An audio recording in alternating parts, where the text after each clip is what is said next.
So al-jar, basically these are huruf al-jar. It makes the next word kasra. So في الأغلب al-kasra. Al-kasra في الأغلب. في الأغلب means Makes the next word, what do you say? Majrur. majrur. It's kasra. Kasra. It can be either this.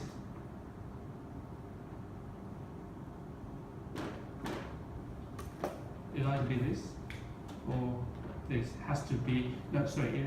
It's got to be this or this. Why do I say al-kasra في الأغلب?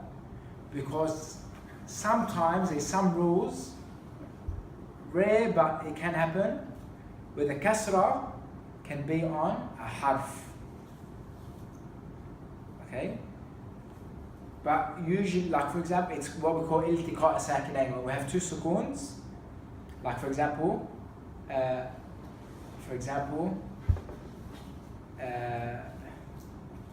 if we have min, the origin min is sukoon here, right? Yes. Min.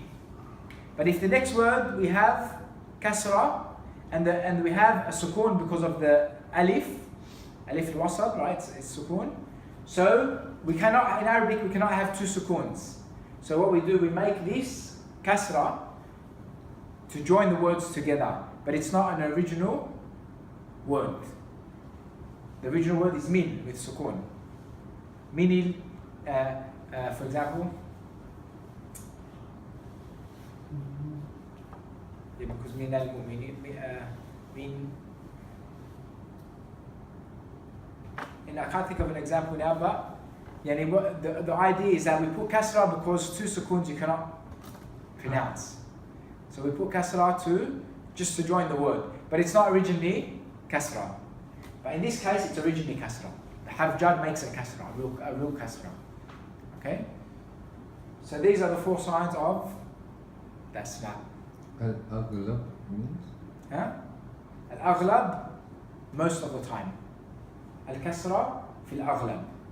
You mean? Meaning, Most of the time? most of the No, time When you you can have see. the hajjab. Usually.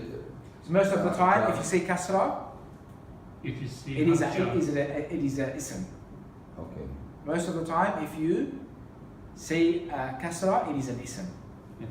And Yeah. most of the time, the kasra, the harf jar, makes the next word kasra.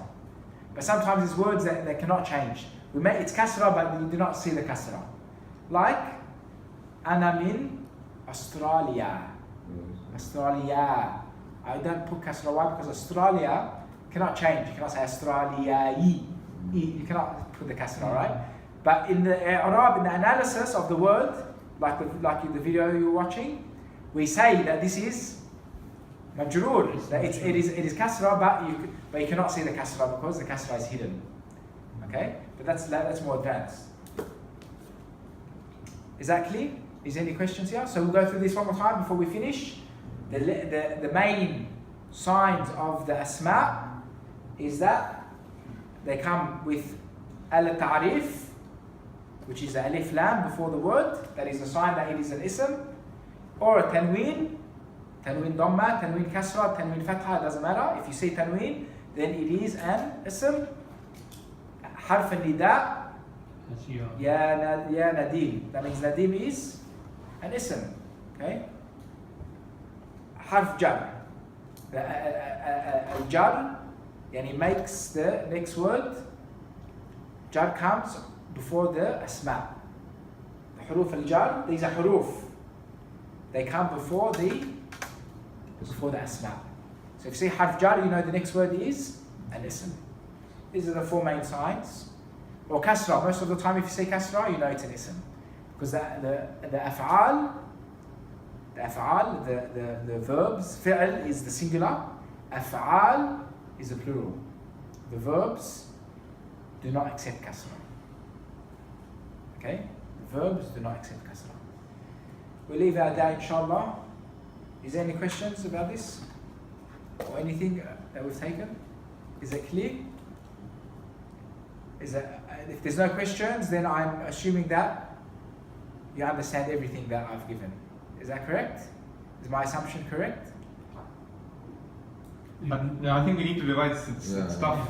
It's Yeah. a lot. Maybe in one at the time. start of the next lesson there'll be Yeah. some questions. Yeah. Okay. Maybe